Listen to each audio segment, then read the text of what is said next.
আফ্রিকার বেশ কয়েকটি দেশের মধ্যে অবস্থান সাহারা মরুভূমির। ধু ধু এই মরুভূমির বুক চিরে এগিয়ে চলে এক ট্রেন। ট্রেন তো নয়, যেন এক বিশালাকার সাপ। প্রায় 2.5 কিলোমিটার দৈর্ঘ্য বিশিষ্ট ট্রেনে চড়ে বিনা টিকিটে এক জায়গা থেকে আরেক জায়গায় যেতে পারেন সেখানকার লোকজন। এটি পৃথিবীর দীর্ঘতম ট্রেন মরিসানিয়া এক্সপ্রেস। বিনা পয়সায় এই ট্রেনে চড়তে পারেন স্থানীয়রা।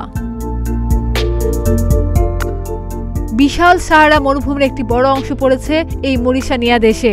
দেশটি বড় হলেও জনসংখ্যা খুবই কম। 1963 সালে মরিসানিয়া দ্বিতীয় বন্দর শহর নোয়াধিবোর লোহ খনি থেকে লোহা নিয়ে সাহারা পাড়ি দেওয়ার উদ্দেশ্য নিয়ে এই ট্রেনটির যাত্রা শুরু হয়। বর্তমানে প্রায় 16,000 টন আকরিক লোহা পরিবহন করে এই ট্রেনটি।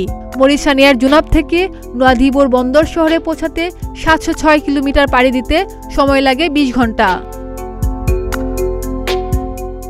আকরিক লোহা বা অন্যান্য পণ্য বহন করার পাশাপাশি এই ট্রেনটিতে উঠে পড়েন স্থানীয় বাসিন্দারা, কারণ এই অঞ্চলে বাসিন্দাদের যোগাযোগের ক্ষেত্রে আধুনিক মাধ্যমগুলোর মধ্যে অন্যতম এই ট্রেন।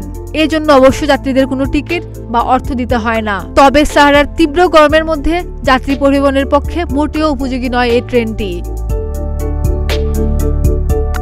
ট্রেনটিতে চড়ে এক টিকিটই পুরো সাহারা ঘুরে দেখতে পারেন যে কেউ।